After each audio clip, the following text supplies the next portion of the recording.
Good morning all of you. हमारे YouTube channel geography junction पे आपका हार्दिक स्वागत है। आज हम बात करेंगे मुख्य रूप से जो एक मानसून प्रदेश की जो जनजाति है, जैसे अपन बात करेंगे भारत में रहती है, उस जनजाति का नाम है मुख्य रूप से टोडा। यानी जो टोडा जनजाति है इसके बारे में अपन बातें करेंगे कि अध्ययन करेंगे कि जो ये टोडा जनजाति है ये कहाँ पर रहती है, इसका जो आर्थिक जीवन क्या है, अर्थव्यवस्था का साधन क्या है, या इनके जो वस्त्र किस प्रकार से पहनते हैं या आभूषण किस प्रकार के होते हैं, या अपन बात करेंगे ये कहाँ कहाँ किस क्षेत्र में निवास करती है, इनका जो सामाजिक जीवन है वो किस प्रकार का है, इन सभी या इनके जो धर्म है या संस्कार है ये किस देवता को मानते हैं, इन सब के बारे में अध्ययन करेंगे।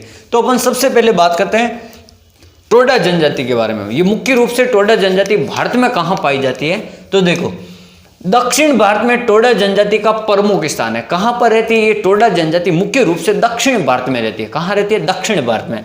यह निकटवर्ती नीलगिरी तथा उटक कमंड की पहाड़ियां, यानी जो नीलगिरी है तमिलनाडु, केरल और कर्नाटक के बॉर्डर के मध्य जो नीलगिरी की पहाड़ियां हैं या उटक कमंड की पहाड़ियां हैं, वहां पर इसका मूल निवास या मूल क्षेत्र है जहां पर यह रहती है। तथा कर्नाटक के कुर्नूल एक जिला है, वहां पर भी ये रहती है कुछ संख्या में। यहां पर यह सबसे प्राचीन व एक अलग प्रकार की यानी भिन्न प्रकार की जनजाति है। ये अपने आप को सबसे प्राचीन जनजाति मानती है और ये एक अलग प्रकार की जनजाति है। इनके जो रीति रिवाज है थोड़े अलग है।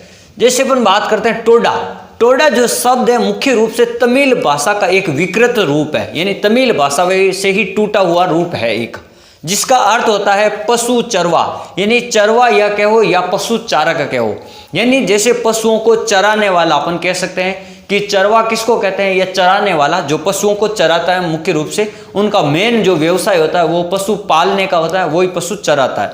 जैसे अपन बात करते हैं ये भूमध्य रेखा के निकट होने के कारण, अब इनकी स्थिति थोड़ी भूमध्य रेखा के निकट है, तो भूमध्य रेखा के निकट होने के कारण नीलगिरी की पहाड़ियों पर उष्णाद्र प्रकार की जलवायु पाई जाती है। अब उष्णाद्र का मतलब क्या होता है? उष्ण का मतलब होता है गर्म जलवायु, जहां पर तापमान अधिक होगा, वर्षा भी अधिक होगी, आर्द्रता भी अधिक होगी। और उष्ण प्लस आर्द्र, तो आर्द्रता भी वहां पर अधिक होगी। जैसे भूमध्य रेखा पर आपको पता है वहां पर तापमान सबसे ज्यादा है और वहां पर वर्षा भी सबसे ज्यादा होती है, ये आपको थोड़ा ध्यान रखना। फिर अपन बात करते हैं दक्षिणी पश्चिमी ढालों पर, जैसे नीलगिरी की जो पहाड़ियां हैं, जैसे अपन बात करते हैं ये भारत है तो यहाँ मान लो नीलगिरी की पहाड़ियां, तो इस साइड में तो बारिश ज्यादा होती है, जो पश्चिमी भाग है इस साइड में जो बारिश है लगभग 250 सेंटीमीटर के आसपास बारिश होती है। और जो पूर्वी ढाल है इधर, ये आपका वृष्टि छाया क्षेत्र हो जाता है, या यहाँ पर कम बारिश होती है। पूर्वी ढाल में क्या होती है? कम बारिश होती है, और पश्चिमी ढाल में ज्यादा बारिश होती है, ये आपको थोड़ा ध्यान रखना। और यहाँ पर जो पशुओं को चराने के लिए जो मुलायम प्रकार की घास होती है, जो पशुओं के चरने के लिए या खाने के लिए अच्छी मानी जाती है। अब अपन बात करते हैं इनका जो शारीरिक रूप किस प्रकार का, यानी इनके जो शरीर की रचना किस प्रकार की, ये शक्ल में किस प्रकार के दिखते हैं, इनका रंग कैसा होता है। जैसे अपन बात करते हैं ये भूमध्य सागरीय जो प्रजाति होती है ना, उसके समान दिखते हैं, भूमध्य सागरीय प्रजाति। जैसे अपन बात करते हैं इनका शरीर हष्ट पुष्ट होता है, यानी ये हट्टे कट्टे होते हैं, सुसंगठित यानी और सुंदर शरीर होता है, यानी दिखने में इनका शरीर कैसा होता है? सुंदर होता है, हष्ट पुष्ट होते हैं, यानी भारी भरकम शरीर, थोड़े बड़े होते हैं। और त्वचा का रंग इनका कैसा होता है? गोरा होता है। त्वचा का रंग कैसा होता है? गोरा होता है। चमकते हुए इनके दांत, यानी दांत किस प्रकार के? एकदम चमकते हुए। और इनके जो बाल होते हैं शरीर पर गन्ने बाल होते हैं, यानी गन्ने का मतलब अधिक बाल होते हैं, ऐसे नहीं गन्ने जैसे बाल होते हैं, गन्ने जैसे नहीं गन्ने बाल होते हैं, यानी जो अधिक संख्या में अधिक हो, मात्रा में अधिक हो वो। ये कुछ लोग इनको अलग अलग जगह का निवासी मानते हैं। जैसे यूनान के एक प्रिंस थे, यूनान के जो राजा प्रिंस यानी जो प्रीटर थे, वो मानते थे कि ये एक सुमो देश से आए हुए मूल निवासी है। कहाँ के? ये जो प्रजाति है, जो ये जनजाति है, ये सुमो देश से आई हुई है। लेकिन कुछ लोग इन्हें मानते हैं कि ये मालाबार तट से आए हुए। कहाँ से? मालाबार तट से, मालाबार तट के मूल निवासी है। अब अपन बात करते हैं ये वस्त्र व आभूषण, ये वस्त्र किस प्रकार के पहनते हैं। जैसे देखो लोग होते हैं ना, जो पुरुष वर्ग होते हैं वो धोती पहनते हैं, धोती पहनते हैं। और तथा रोमन शैली में रोमन शैली में बिना आस्तीन का चोला पहनते हैं, बिना आस्तीन का चोंगा होता है वो पहनते हैं। रोमन शैली का बना हुआ था बिना आस्तीन का चोंगा। जैसे सिर पर पगड़ी नहीं होती है, इनका सिर नंगा होता है, पगड़ी नहीं पहनते ये, ठीक है ना। और जो पुरुष होते हैं वो लंबी यानी बड़ी बड़ी दाढ़ी यानी शेविंग बड़ी बड़ी रखते हैं, और जो बाल होते हैं वो भी बड़े बड़े रखते हैं। कभी आपने देखा होगा किसी व्यक्ति को शेविंग बड़ी हुई और बाल भी बड़े हुए रखते हैं, तो वो किस प्रकार से लगता होगा। फिर अपन बात करते हैं जो स्त्रियां हैं वो चांदी तथा कोड़ियों के गहने पहनती थी। जैसे अपन बात करते हैं कोड़ी आती है इस प्रकार की व्हाइट व्हाइट सी, और छोटे बच्चे के गले में होती है ना, वो बांधते हैं, तो वो कोड़ियां वह सोने चांदी के कुछ गहने पहनती थी, और शादी के समय ये अपने शरीर पर न जाने किस किस प्रकार के टैटू बनवाती थी। यानी जो शरीर पर जो ऐसे रंग गुदने का काम होता है, कोई नाम लिखा होता है, कोई कुछ किसी प्रकार की आकृति, कोई भगवान की आकृति बनाता है, कोई फूल की आकृति बनाता है, कोई अपने देवी देवता की आकृति बनाता है, शरीर पर किसी न किसी प्रकार के ये क्या करते हैं, शरीर पर टैटू बनवाते हैं। चाहे कहीं पर भी बनाओ, किसी प्रकार का टैटू बनाते थे ये अपने इच्छा के अनुसार। फिर अपन बात करते हैं इनका भोजन। ये मुख्य रूप से किस प्रकार का भोजन करते थे। जैसे ये शाकाहारी लोग थे लगभग, इनकी एक जो प्रथा थी उन प्रथा के अनुसार इनको थोड़ा मांस का भक्षण करना पड़ता था। जैसे अपन बात करते हैं ये विशुद्ध शाकाहारी थे, ऐसे तो अपन कह सकते हैं ये शाकाहारी थे, लेकिन बलिदान के बाद ये मांस का भक्षण करते थे। एक बलिदान प्रथा होती थी, जैसे कहीं पर वो देवी देवताओं को चढ़ाते हैं तो वहां बलि देते थे, तो वो उस बलि के जो मांस होता ना उसका भक्षण करते थे। बाकी ये शाकाहारी थे, बाकी दूसरी जगह ये मांस नहीं खाते थे भोजन में। जैसे इनका प्रिय पशु गाय भैंस था, मुख्य रूप से भैंस, और ये भैंस को पवित्र मानते थे और भैंस की पूजा करते थे। इनके दूध, दही, मक्खन, घी, पनीर, साग, सब्जियां और अनाज में ये चावल खाते थे। कोरली तथा थनई का प्रयोग करते थे। कुछ वहाँ दक्षिण भारत की कुछ विशेष खाद्यान्न है, जैसे कोरली व थनई, तो उनका भी भोजन के साथ सेवन करते थे। अब इनके घर कैसे होते थे? इनके घर भी झोंपड़ी टाइप होते, क्योंकि आदिवासी है तो ये इनके घर झोंपड़ी जैसे होते थे। विशेष प्रकार के मकान होते थे, कुछ विशेष छोटे छोटे मकान होते थे, उनको आरस कहते थे। क्या कहते थे? आरस। ये ध्यान रखना कि आरस क्या होता है। इन्हें जो जनजाति और टोडा उनके घरों को आरस कहते हैं।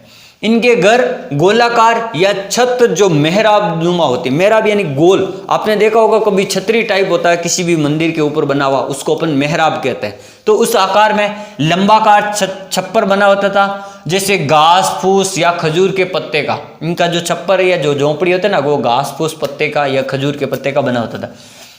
इनके गांव को मांद कहते थे, मांद कहते थे। गांव जो गांव होता था ना 5-10 लोगों का जो परिवार का, उनको अपन मांद कहते थे।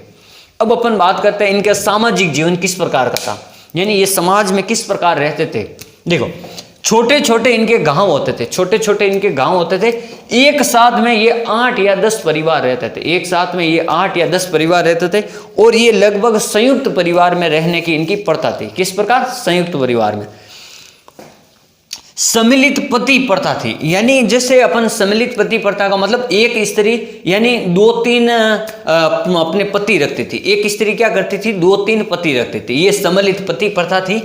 और पत्नी जब गर्भवती होती, पत्नी जब गर्भवती होती तो उसके लिए एक संस्कार किया जाता था। एक धनुष बाण चलाकर एक संस्कार किया जाता था। जो सबसे बड़ा भाई होता था, जिस घर में जो सबसे बड़ा भाई होता था, यानी वो जो ये पत्नी बहुपति प्रथा का मतलब ये है कि जो स्त्री जिस भाई से शादी करती थी, उसके दूसरे जो भाई होते हैं ना, वो भी उनको अपना पति मानती थी। क्या मानती थी? पति। तो उनमें क्या होता था, जब वो पत्नी गर्भवती होती तो उनमें एक संस्कार होता था कि जो वो बड़ा भाई होता, सबसे बड़ा भाई, वो एक धनुष बाण चला के एक संस्कार करता था, जिसको अपन कहते हैं परसुति पीमी संस्कार। जिससे ये जो संस्कार करता था वो ही उस संतान का क्या पिता माना जाता था। ठीक है ना, क्योंकि वो बहुपति प्रथा थी, तो वो किसको पति माने को कौन इसका पिता होगा, तो उसका निर्धारण कौन करता था? धनुष बाण द्वारा ये एक संस्कार किया जाता उसके द्वारा। फिर अपन बात करते थे कि ये पति संयुक्त परिवार से, अगर मान लो कोई पति संयुक्त परिवार से अलग हो जाए तो उसको जो अधिकार होते हैं, जो घर के परिवार के, जो संयुक्त परिवार के, वो अधिकार छीन लिए जाते थे। ठीक है ना, छीन लिए जाते थे। इनकी स्त्रियों की दशा अत्यंत दयनीय थी, यानी जो स्त्रियां थी उनको कुछ अधिकार नहीं थे, उनकी जो स्थिति है वो दयनीय थी। घर के काम काज करती थी, बाहर निकलने का नहीं है और दूसरे रीति रिवाजों से कोई लेना देना नहीं है, इसलिए इनकी जो स्थिति है थोड़ी दयनीय थी, अच्छी नहीं थी अपन कह सकते हैं। जैसे भाषा, ये जो कन्नड़ व तमिल भाषा बोलते थे, कन्नड़ और तमिल का जो मिश्रित रूप होता ना, वो अपनी आदिवासी भाषा के रूप में इनको बोलते थे, कन्नड़ और तमिल को। धर्म, इनका कोई निजी धर्म नहीं था, विशेष रूप से ये कोई निजी धर्म से संबंध नहीं रखते थे। ठीक है, यह उगते हुए सूर्य तथा चंद्रमा की आराधना करते, उगते हुए सूर्य और चंद्रमा की क्या करते थे, पूजा आराधना करते थे। फिर इनके देवता को कड्डूबल कहते थे, ये अपने देवता को क्या कहते थे, कड्डूबल। ये ध्यान रखना, ये सूर्य और चंद्रमा की तो पूजा करते हैं और ये अपने देवता कड्डूबल को मानते हैं। देवता किसको मानते, कड्डूबल को। आर्थिक जीवन, ये मुख्य रूप से ये जनजाति है जो पशु चारण का काम करती थी, पशुओं को चराती थी और उनके जो पशुओं का पालन करती थी। इनका मुख्य रूप से भैंस पालना था, इनका जो मुख्य रूप से ये कौन से पशु पालते थे, भैंस पशु पालते थे और कृषि कार्य करते थे। क्या करते थे, कृषि कार्य करते थे, एक दूसरे का हाथ बटाते थे कृषि में, जो परिवार के, संयुक्त परिवार के सदस्य या अन्य वो।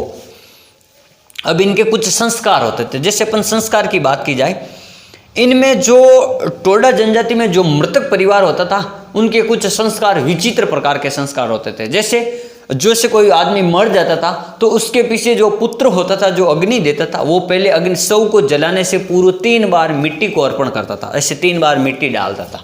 क्या करता था, 3 बार मिट्टी डालता था। फिर इनमें जो जब कोई आदमी, जो पुरुष कोई मर जाता था तो ये क्या करते थे, भैंस की बलि देते थे। इनका एक अंधविश्वास था कि जो भैंस है वो स्वर्ग में जाती है, इसलिए जो मरने वाला है जब भैंस की बलि देंगे तो ये भी भैंस के साथ माँ कहाँ जाएगा, स्वर्ग में जाएगा। तो ये मृतक के परिवार के साथ, मृतक के साथ में ये भैंसों की बलि देते थे और ऐसा मानते थे, इनका एक अंधविश्वास था। फिर बात करते हैं, ये जब अगर कोई पुरुष मर जाता, मान लो कोई पुरुष व्यक्ति मर जाता इनके जाति, टोडा जाति में, तो ये क्या करते, पुरुष के पीछे क्या करते थे, ये देखो धनुष बाण चलाते थे। एक कुछ प्रथा होती थी, उनको धनुष बाण रख देते थे उसके साथ में, और नारियल रख देते थे, तंबाकू रख देते थे और शहद रखते थे। जैसे जो कोई पुरुष ज़्यादा जिससे लगाव होता ना, तो वो मृतक समय उसके साथ में वो चीज़ें दे दी जाती है ताकि वो अग्नि में, ताकि वो बार बार इधर उधर भटके नहीं, तो वो उसके साथ दिए जाते थे। तो पुरुष मरता था ना, तब धनुष बाण, नारियल, तंबाकू और शहद उनके साथ अर्पण करते थे। जब स्त्री मर जाती थी ना, तो स्त्री मरती थी तब उसके साथ में पका हुआ भोजन, कुछ बर्तन और कुछ पैसे अर्पण कर दिए जाते थे।